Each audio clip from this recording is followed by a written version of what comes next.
Okay, so this is a purposeful life, finding self-expression and achievement with illness. And this really means a lot to me, this subject, because I think it's really powerful for us, and quite a difficult topic, but it means a lot to me because I think it's important that we have access to finding purpose and self-expression, and that can become tricky when we're poorly. So hopefully tonight will be, some ideas around that. So, I mean, a lot of you know me, but this is who I am. I'm a mindfulness teacher and a naturopathic health coach, and I'm registered with various bodies, and that kind of is my background in the professional training that I've had and that I've got. But really, I think what gives me any kind of authority to stand here and say anything of use to you is because I live with MCAS and also with Lyme disease and dysautonomia and chronic pain.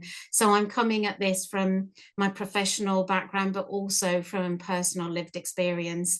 And a lot of what I've put in the talk tonight is based on my own experience of how I have worked with my own illness and how I've got through my own difficulty. So I just want to start by acknowledging that it can be a difficult topic and it can feel difficult for us to talk about achievement and purpose and self-expression, because it can feel that that's out of reach when we become poorly, and that can feel difficult. But I truly believe that it is possible and absolutely essential for us to find ways that we can feel happy and live meaningful lives with our chronic illnesses. But just be compassionate with yourself during the talk. Be aware of how you're feeling. And if you're finding that it feels difficult, just be compassionate and take what resonates with you. I say it at the beginning of all my sessions: whatever lands for you is right for you. So take that and leave anything that doesn't feel right and that doesn't resonate with you. So just, look after yourself during the session and explore with an open mind. Notice if it feels that it's difficult, but maybe just see if you can explore it and whether there's something there for you. And really, a lot of this is about self-worth and our identity. And we tend to, all of us, define ourselves by what we achieve externally in the outside world from a very young age. Our culture, our society is very achievement focused. Exams and school is all about what you achieve, and then work, it becomes a career. And we feel this huge pressure to achieve, and we get into the mindset of defining ourselves by I am a teacher, I am a doctor, I am, whatever we do for a career, that becomes our identity. And it is really good to have a sense of purpose and a feeling that we are being of service and that we have meaning in our lives and we have achievement, because all of that is really connected to our health and well-being. But of course, when we become poorly and if we lose our jobs, or we're no longer able to do the things that we used to do, and we're no longer able to do the things that we've defined ourselves by, that feels incredibly difficult, hugely mentally and emotionally challenging. And it's something that I faced myself. It was probably the hardest thing. Obviously, becoming sick was awful, but losing my job and losing my sense of identity as the career person and the professional person that I was enormously difficult for me. And I also, support a lot of my clients with this because they're going through the same thing. When we become sick and we can't do what we used to do, our whole lives are turned upside down, and it really impacts our sense of ourselves, of who we are and our identity, which is incredibly difficult. And we can't identify ourselves anymore by what we're trying to achieve externally, or our career, or what we do in the outside world. And that's really tough. So in this talk, I want to explore a little bit about how we can move beyond that period of crisis, maybe we might call it that feeling that we are no longer what we used to be, and how we can redefine our dreams and our goals, and the idea that what we used to be working towards and what we dreamed of achieving maybe isn't possible for us right now, might be still one day. And I truly believe, in hoping for the future, but right now it might feel out of reach. But how can we redefine our dreams and our goals? And how can we find new ways to express ourselves and to achieve our full potential in spite of our illness? So the topics that I'm going to cover, it's going to be a whistle-stop tour through the importance of having a purpose. And we're going to do a bit of a life audit exercise and look a little bit at identity, skills audits, passions, values.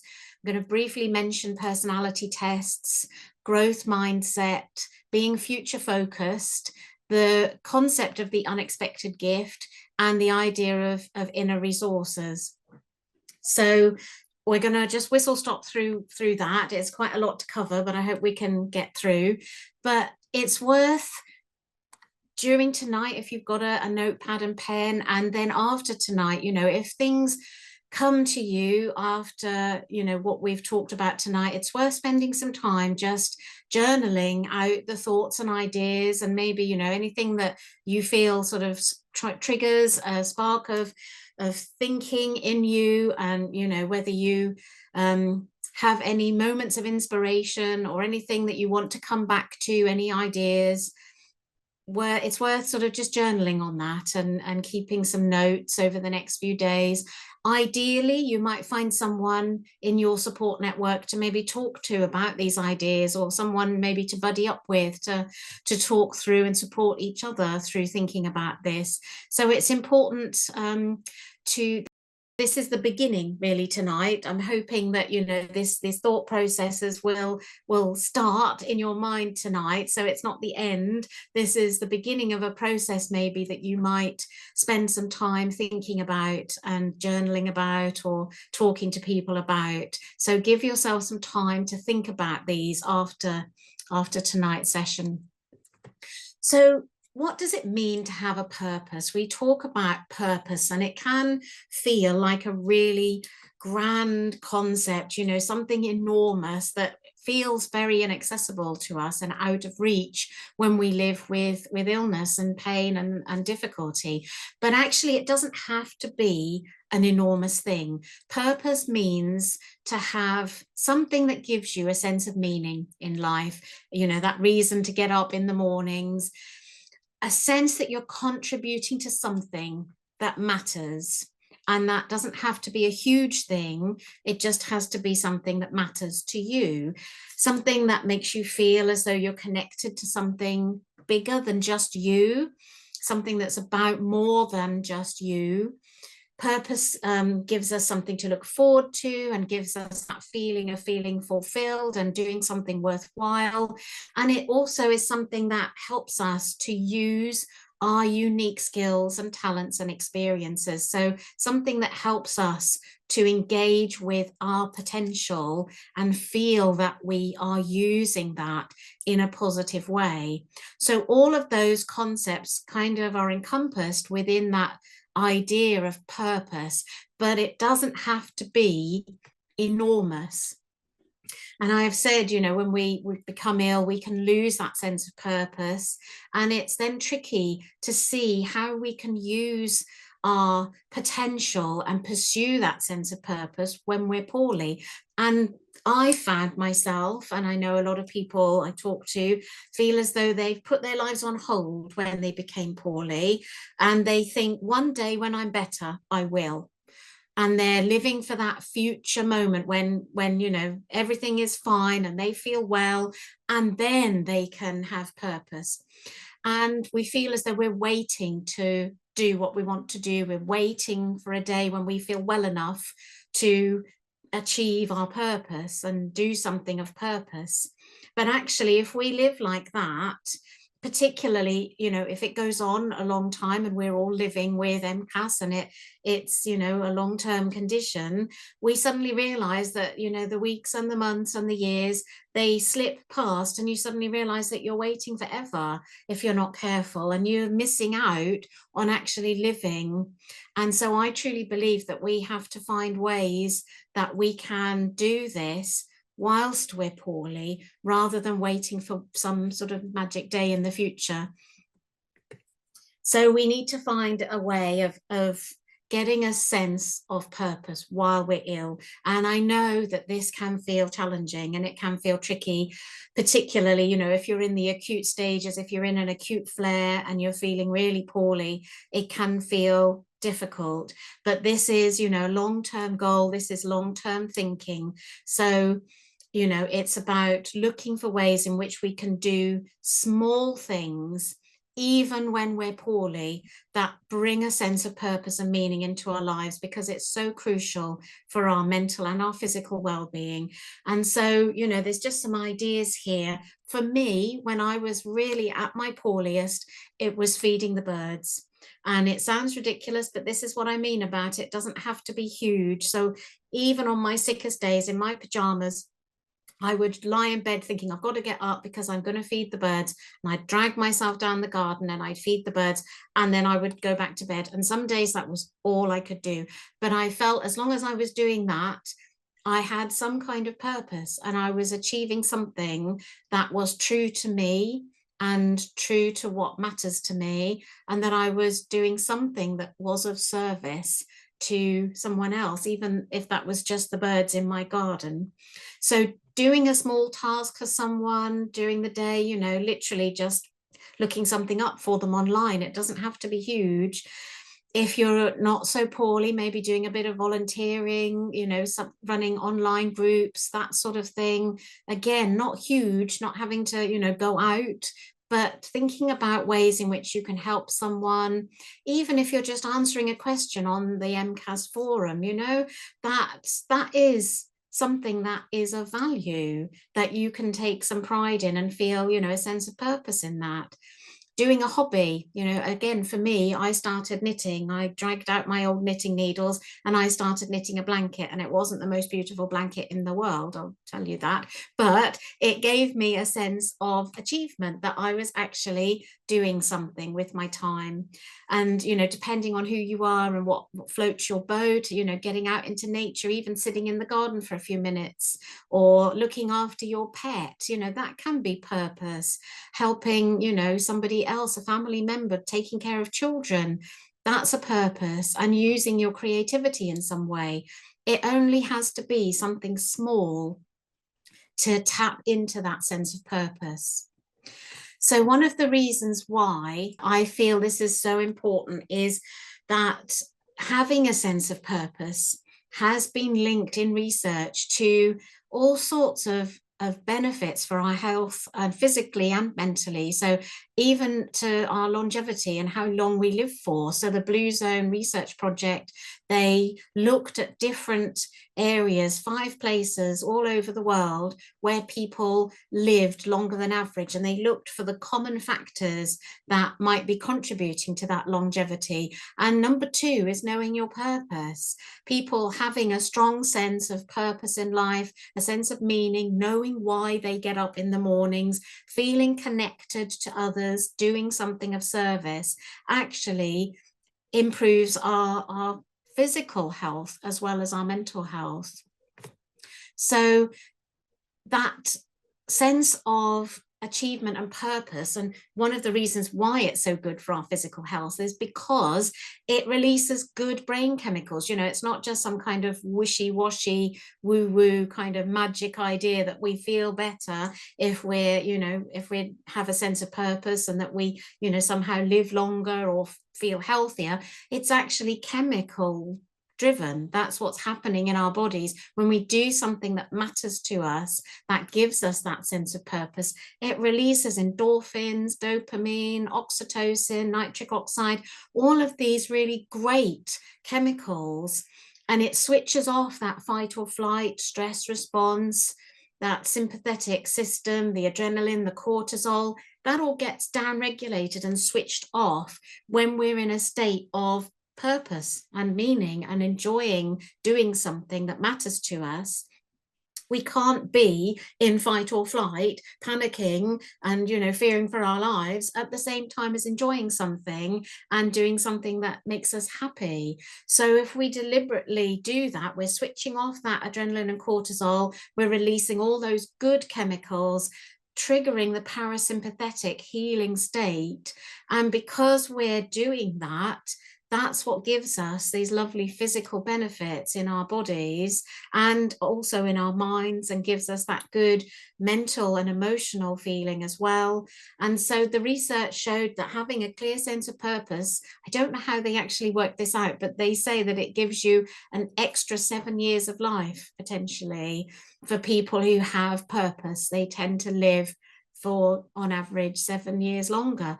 So this is why, it's actually really good for our health to be in a state of purpose. And another sort of bit of research that's interesting is this idea of service. And as human beings, we have a really fundamental need to feel of service, to be of service to others, to feel that we have value to others. And that's borne out by research studies. For example, people who were providing social support to others were found to have lower blood pressure than people who didn't support other people. And again, there's other studies that show a connection between volunteering and mortality rates. So they found in this study that people who were volunteering had a lower risk of mortality than people who didn't engage with volunteering work. So again, that sense of doing something for others and being of value really strongly connected with health and well-being.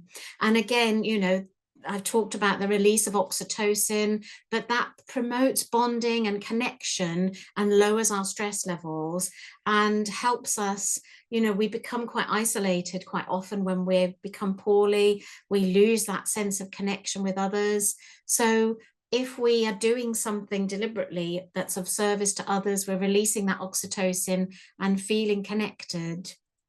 So it sounds really bonkers, and I know some of you might be thinking, gosh, I'm so poorly, but it's really counterintuitive to say you should help someone else. But actually, one of the most beneficial things we can do for ourselves when we become poorly is to find some tiny, tiny way that we can be of service to others. And like I said, I was feeding the birds. I also had in my diary to do something for my mum every day. And it was actually just going on an app on my phone and uploading some vouchers for her, because she's not good with the tech and she could get discount on the shopping and she couldn't do the vouchers. So I uploaded the vouchers for her, and that was my thing.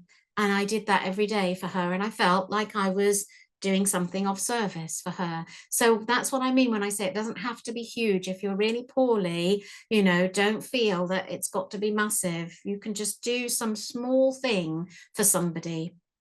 And when we become poorly, we lose the opportunity to be of service. We lose that role in society, and we end up quite often being the ones that are looked after rather than being the ones that do the looking after. And if we're always in the being looked after role, that is quite detrimental for us, because in the long term we lose that sense of being able to help others. It should be a two-way thing.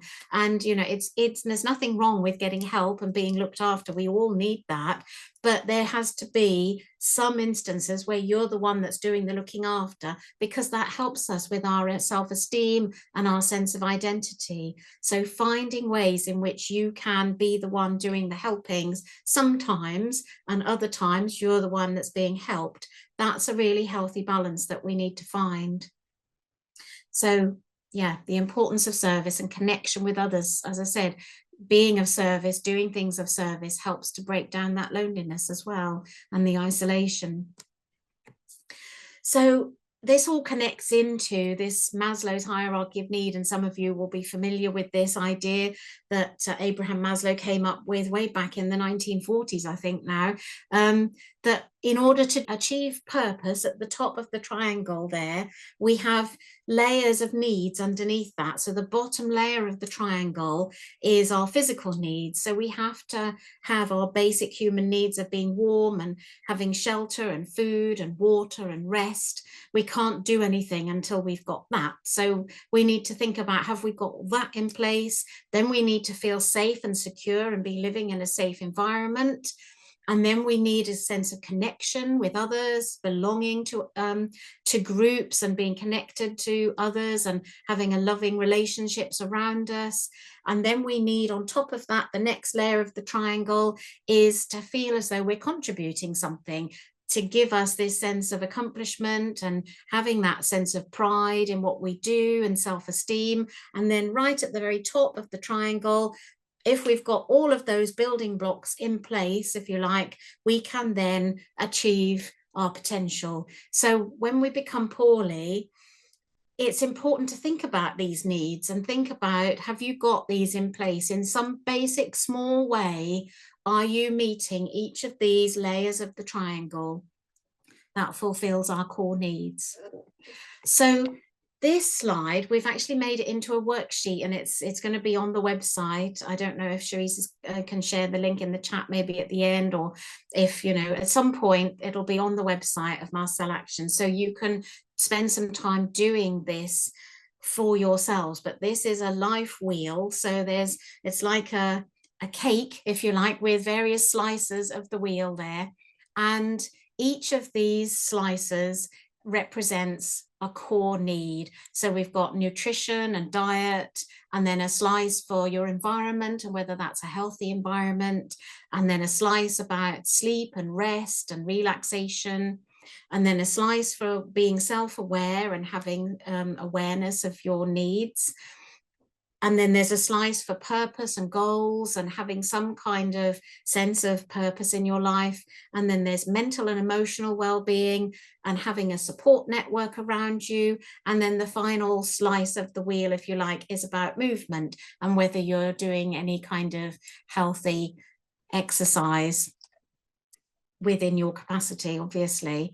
So these represent our core needs, areas of our lives that we need to have some activity in, some level of activity to help us to be healthy. And the idea is, if you've got a circular wheel, it rolls nicely. But if you've got, you know, no support network, that segment of your wheel is going to be down there at 0 in the middle, and your wheel will have a big dip in it. So when you've got the worksheet, having a think about marking on that wheel where you are between 0 and 10 in each of those areas, and drawing a little line across that segment. And ideally, in an ideal world, we'd want our wheel to be circular with all of these areas being equally met. And we often find, or all of us find, that some areas we're great and we think, oh yeah, you know, I don't do too badly for a support network. I've got lots of lovely friends and family around me, so I'm up there at an 8 or a 9. And then maybe movement, I don't do any movement at all, so I'm down here at a 0. So then you see that our wheel is unbalanced. And so it's about thinking which numbers you would give with your current situation, and then what would be your ideal score in each of those areas. What would you like it to be? So if it's a 0 now, maybe you'd want to get it up to a 2 or a 3 or a 5. Where would it be? And how would you move from where you are now to getting it to a 3 or a 4 or a 5 or a 10? What, you know, what would it take for you to be at your ideal score? And it's important not to look at all these areas at once because it's overwhelming. But if you filled in this chart and you can see you've got some really low scores in maybe your sleep and rest and your purpose and goals, they're really low, maybe choosing those 2 areas and thinking, what can I do to just inch that score up just a little bit? What would I need to do to make the changes that would take me up to a 5 or a 6? And again, it can be really small things, But it's good to do this wheel regularly and just check in with yourself, because things fall, and you were maybe at a 10 with your movement, and then now we're down, at a 5, and maybe we need to reevaluate that. So thinking about that wheel, use the wheel as a tool, download the worksheet and have a go with that and see how you rate yourself in each of those areas and what you can do to put some of those core needs in place. So I've talked a little bit about identity already, and this idea that we need to maybe change the way we view our identity and how we define ourselves, and not use external achievements, and this idea of getting, more money or a promotion or a career, or, some kind of externally validated sense of our identity, but turning that round and looking at our self-worth differently and thinking about our intrinsic value as a human being. What do you bring to the world in you that is just innate to you? And this idea that we have value as human beings because we exist, and that's all we need to give us a sense of identity. So becoming aware of our true value, exploring our true value, and thinking about what you contain within you in terms of gifts and talents is a way to begin to build an identity, knowing who you are outside of external achievement. And that helps us to feel that we have an identity still, even though we may not be working and doing all sorts of things. And one of the ways that we can start thinking about this is through our skills. And we all have skills. We feel as though when we become poorly and maybe we're not working, we don't have any skills anymore. But actually, we don't have to be using our skills in order to have skills. The fact that you used to be able to do it means you still can. You still have those skills. They're not dependent on an external factor like a job. You still have the skills within you. If you used to be able to do something, you still can. You have the skills within you.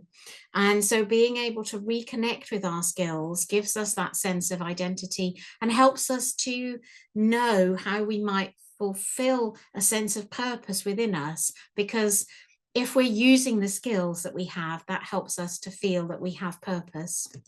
Skills can be various different types of skills. And again, after tonight, think about your skills and think about what you're good at. So, there's soft skills like having communication skills, being empathetic, being able to resolve conflict, maybe writing, being good at writing. They're soft skills.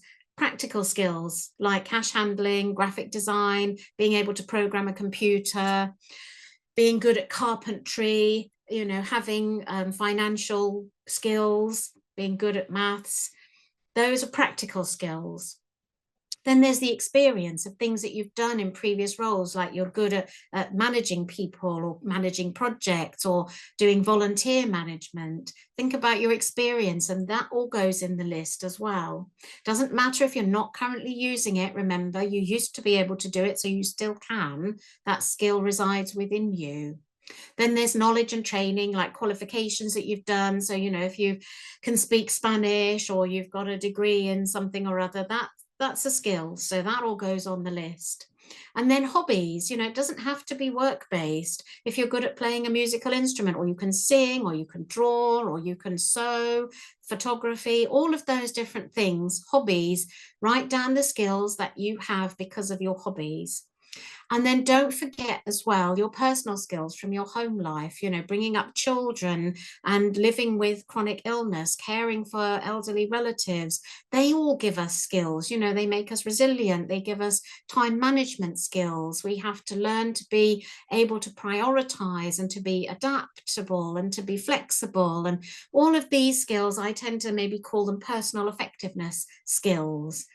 And living with illness gives us lots of those. If you start thinking about the skills that you have because of your illness, that is a huge list in itself. So make a big list of all your skills when, when you have time to sit down and think about this. And this is what we call another you exercise. So thinking about your skills, thinking about asking the question, if the world were to have to find another you, what would that mean? What unique blend of skills and talents and experience, your qualities, your personality, your knowledge, what would they need to find in one person in order to replace you? And if you give some thought to that and write that down, you're thinking about what unique combination of skills and qualities do you bring? And then once you've got your big list, and make sure it is a big list, because I know that all of you have got lots of different talents and skills and abilities. So make a big list and then think about the top 5, the ones that you feel, when you're doing that thing, you feel in your flow. It gives you that sense of being fully alive and you feel a sense of joy and achievement. The ones you love doing the most, they're your top 5 skills. And really engaging with those and spending some time thinking about your skills gives you that sense of your identity, and also an avenue to then thinking about how can you use those within the confines of where you are currently. How can you still do something that helps you to use those skills? And then similarly, that's skills. Now we're looking at passions. What are you passionate about? What do you enjoy doing? What interests you? If you were working, what was the most enjoyable thing about your job? And if you're not working, thinking about other things that you've done in life that brought you joy. What was the thing that made you really happy, that you feel really passionate about? And it can be anything, from motor racing to drawing to animals to problem solving, anything at all that really makes you feel passionate. Write that down and add that to the list. That's part of who you are. So thinking about one thing that you've done in your life that you enjoyed the most or that you were the most proud of. Sometimes it helps us to connect to something that we've done that we were really proud of or that we really enjoyed, and then think about why. Why did you enjoy that so much? What was it about that thing in particular that brought you joy or made you feel proud?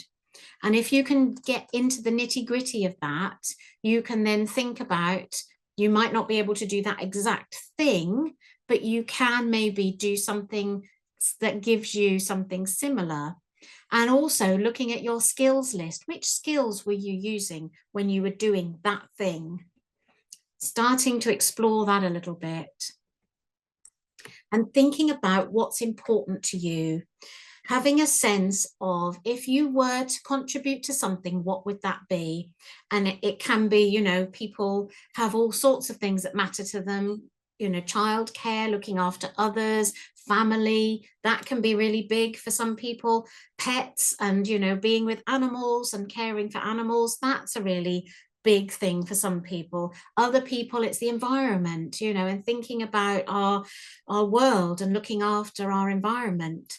If that is what floats your boat, thinking about what makes you happy and what gives you, that sense of importance, what matters to you, helping others, supporting people with their health and well-being, mental health, your creativity.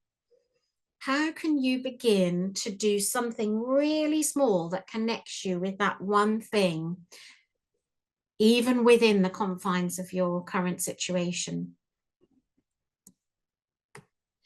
So values is another aspect to ourselves that it's really important to think about. So thinking about your top 3 or 5 values, words that really resonate with you, and describe what you feel you stand for in life. And we're going to look at some examples on the next slide. And again, this is a worksheet that's going to be downloadable for you. So you're going to be able to download this as a worksheet and do this exercise after tonight. So It's really hard to pick 5, and some of the people that talk about values say you've got to whittle it down to just 2, and I think that's really tough. But 5 is a good number. You want to have things that are absolutely imperative to you, non-negotiable, things that guide you in your life. And when you know your values, you can then start to think about how you're living by your values.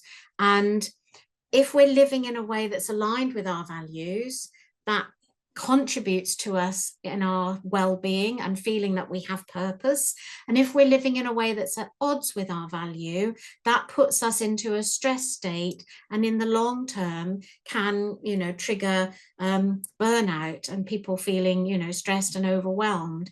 So hopefully on the next slide, there's a list of some words here, which hopefully makes this make a bit more sense. So things like accountability, altruism, charity, compassion, courage, creativity, freedom, harmony, honesty, honorableness, inspirationalness. I don't know if that's a word. Being inspirational, I put there, that's better. Having patience or persistence, trustworthiness, respect, responsibility. These words that have a really strong sense to them, that they're kind of abstract concepts really that we feel resonate with us. And if you spend some time looking at the list, and there's lists online, there's a chap called James Clear and also Brene Brown. She has lists, they both have lists on their website of different value terms. Spend some time thinking about your top 5 values, maximum of 5, that really matter to you and that you want to live your life by. And then think about how you can embody those values in your daily life. And again, just briefly to say, if you're interested in this sort of work, it's useful sometimes to do a personality test. There's lots of free online tests that you can do, and it's quite a fun thing to do. You get a report back, and they can be staggeringly accurate, really insightful, and they give you ideas. Sometimes they confirm what you already know about yourself, and you think, yeah, that's me, they got that. And sometimes they bring things up and think, actually, that I'd never really thought about that before, but that does matter to me, and that really describes me, and I feel a sense there of something that resonates. And it can be a really good idea of a good way of getting some ideas for how you can live a purposeful life. If you know what matters to you, if you come up with these personality tests that says, you're the sort of person that likes this and needs connection with others, or needs to be on their own and likes to be, thinking on their own, introverted. These ideas give you, a sense of what you might be able to do to live a purposeful life. And one of my favorites is the 16 personalities. You can see it there. It's www.16personalities.com, free personality test. So if you Google the 16 personalities, you'll get that, and it's free. You can do it, and it gives you a really detailed report. And I found it really accurate and really insightful, and it helped me. So mindset is next, this idea of how we can use our minds to help us with this, because whenever we try to do something different, or whenever we think slightly differently, or we're engaged in this self-development type work, we can be tripped up by our own minds. Our minds can say, oh, there's no point in you doing that, you won't be any good at that. We all have that inner critic, we all have that inner doubt, we all have a mindset that sometimes undermines us. And one of the most powerful things that I learned early on in my sort of growth when I was poorly was based on the work of Carol Dweck, and she's an American psychologist, and she does loads of research into motivation and mindset. And she has come up with this idea of we either operate within a fixed mindset or what she calls a growth mindset. So in a fixed mindset, we really fear failing, and we tend to all be brought up in our environment, in our schools, and with our parents, we all tend to be brought up with a fixed mindset because it's all success based. We fear failing. We don't want to look stupid. We don't want to fail the tests at school. And then we beat ourselves up and we get into the habit of thinking, oh, I did really badly then, I'm no good at that. And when we live in that mindset, it prevents us from trying new things and embracing change. And Carol Dweck argues that it prevents us from growing and developing. Whereas children, her work particularly focuses on children. When children are brought up with a growth mindset, they're taught to see challenges and difficulties as an opportunity. There's nothing about failing in there. It's just an opportunity for growing. And when they're brought up in that environment, they become unafraid of trying new things because it doesn't matter if they fail. They're not frightened of difficulty and of challenge or of looking stupid because it's just learning and developing, and they understand that doing difficult things leads to growth and development and achievement, and that's all it is. So we can all adopt, even as adults, we can change our mindset. We can work on moving ourselves into a growth mindset. And one of the key phrases from the growth mindset way of thinking is, I can't do it yet. So if children are told, well, you can't do it yet, that doesn't say you can't do it. It gives them the seed is planted in our brains that we will do it eventually. And we feel that there will be possibly eventual success rather than there being any kind of shame or failure. And so we can use that to our advantage. We can say to ourselves, oh, well, I haven't quite got the hang of this yet. And so whenever we're doing any kind of work like this, we can help support ourselves by noticing if we've slipped into a fixed mindset and we're thinking, oh, I've messed up, I'm useless, I've failed at this, there's no point in me trying. Or whether we can say, well, I can't quite do it yet, I haven't quite managed it yet, but I will do it. And according to Dweck, when we don't succeed, it's often not because of any intrinsic failing for us. We're just using the wrong systems and we're using the wrong strategy to help us. So when things don't go right, instead of thinking, oh, I'm useless, I failed, think, what can I change to help me to do this? What would enable me to achieve this? And that, again, is the growth mindset of thinking, what needs to change to enable me to be able to do it? So if you're struggling with finding a way of getting some purpose and meaning into your life, think, what strategies can I use to help me? How can I do this differently? What would enable me to achieve this? Is there a different way of achieving this? Am I stuck in a fixed mindset of I can't do this, so I just give up?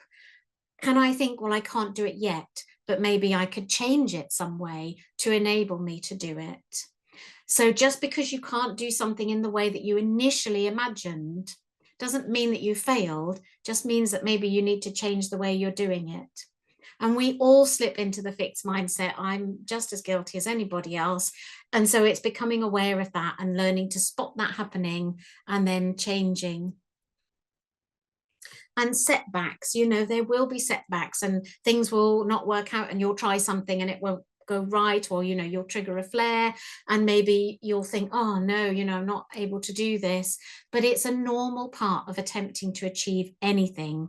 And we tend in society to make failure and setbacks mean something about us personally. I am useless, I am rubbish at this, I am not good enough. We turn it round on ourselves, and actually that isn't true at all. Setbacks and problems and mistakes are just normal parts of being human. And this idea of the growth mindset, they're opportunities to learn, they're feedback about maybe you're using the wrong strategy, things aren't working. Why is that not working? How can we change it? And they're a sign that you're growing and developing and changing. If things don't feel a little bit tricky and things don't go slightly wrong sometimes, you're not growing and developing and changing. So it's about turning those setbacks around and thinking differently. Don't make them about you. Just accept that I'm trying something new here and that might not work out. And that's normal. It's what happens when human beings try something new. But pacing is absolutely key. Whenever we try to achieve something with a chronic illness, we may always be at risk of triggering a flare. So it's about trying things really gently and noticing what's happening for you in your body. And then if you do trigger a bit of a flare, not thinking, oh, that's it, it's all over and I've got to give up on my dreams. Just thinking, okay, that didn't work. How can I do it differently? And make adaptations and then try again. So it's about persevering and pacing, the two key P words. So focusing on the future is another really good exercise. And again, you can spend some time doing this after tonight. Think about, what do you want your future to look like? And then visualizing what you want to achieve for yourself in the future within the confines of your illness. Make it realistic, thinking about your purpose, thinking about your skills and your values and your passions. Now, how would you like to use those? And then visualizing that. And depending on what works for you, if you're a writer, write that down. I would like to, I am going to do this, and write it down in words. Or if you're visual, create a vision board, find some pictures online and put together a collage of the kind of vision that you want to see for yourself, doing the things that you want to do. Somebody that I know is using AI because they're really clever like that. And I have no idea how you would do that. But apparently you can, in AI, create vision pictures of yourself doing stuff. So create either a vision, written or visual, an image of the future, of how you want that to be, and then put it somewhere prominent and look at it, and then think about small steps, really tiny steps that can take you closer towards that vision. What can I do today that gets me just a tiny bit closer to being that person doing that thing that I want to do? And again, really tiny. This is really small steps. And then again, this can be a tricky thing to think about. It can be a difficult concept, and some people find it triggering and it may not resonate with you, and that's absolutely fine. And I think it depends as well where you are on your chronic illness journey, because I know when I was really poorly and very acutely ill, if someone had said to me, is there a gift in this, I would have been quite cross. So, it depends on where you are and how you're feeling. So please, again, take this if it's useful for you, but if it doesn't resonate, just leave it for now. But maybe in the future, you might feel differently. But this idea, Albert Einstein said, in the middle of difficulty lies opportunity. So can you find an unexpected gift in your circumstances? Because sometimes we grow from what we go through.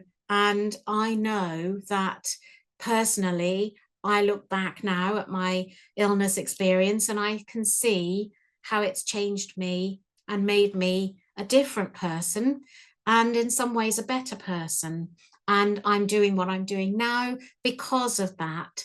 And so I look back maybe at how I was before the illness, and I can see that maybe there were things that I didn't know about myself that I do know now. And that's important to me, that I know that. So maybe, I'm not saying that it was a good thing. It's a hard thing to say, but maybe it was a good thing that I went through that, because now I am the person that I am, and I know the things that I know. And sometimes when we're in the middle of these terrible situations, we stumble upon things that we didn't know about ourselves. We didn't know about what was important to us, or things that are interesting to us. I've developed a whole new interest in nutrition and health and well-being that I had no interest in before, but now my mind has been opened to that, and I've gained a new passion in life through that experience. So we gain insight sometimes, and sometimes we're forced down paths that we would never have taken on our own,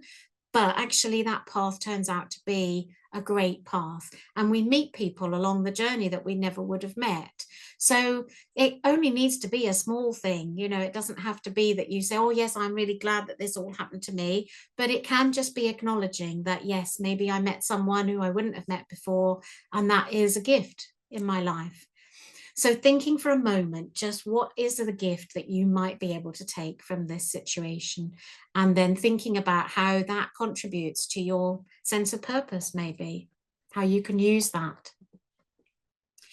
So there's some questions to sort of leave you with, really existential questions. There's no answer to these questions, but it's about thinking, is it possible for someone to live a life that's different from the one they originally imagined, and for it still to be happy and a fulfilled life? And how might that happen?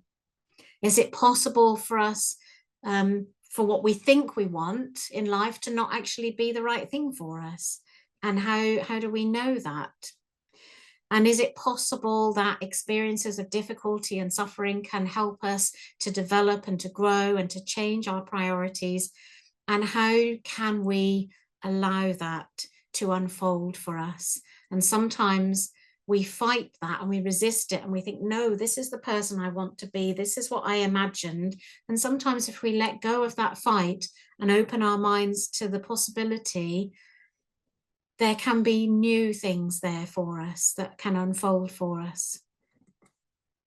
So I want to leave you really with this idea of, again, we touched on it at the beginning, but I think it's so key to redefine our self-worth and to not put so much pressure on ourselves to achieve external things and to feel we've got to do something incredible with our lives. We're all put under so much pressure, particularly with social media, to, achieve outstanding things. And I love this quote by Joel Leon: we put so much pressure on ourselves to make something extraordinary out of this existence of ours, when in reality, our breath, the presence of our flesh, our feet touching the ground, our hands reaching for a forever burning sun, is as extraordinary as we need to be.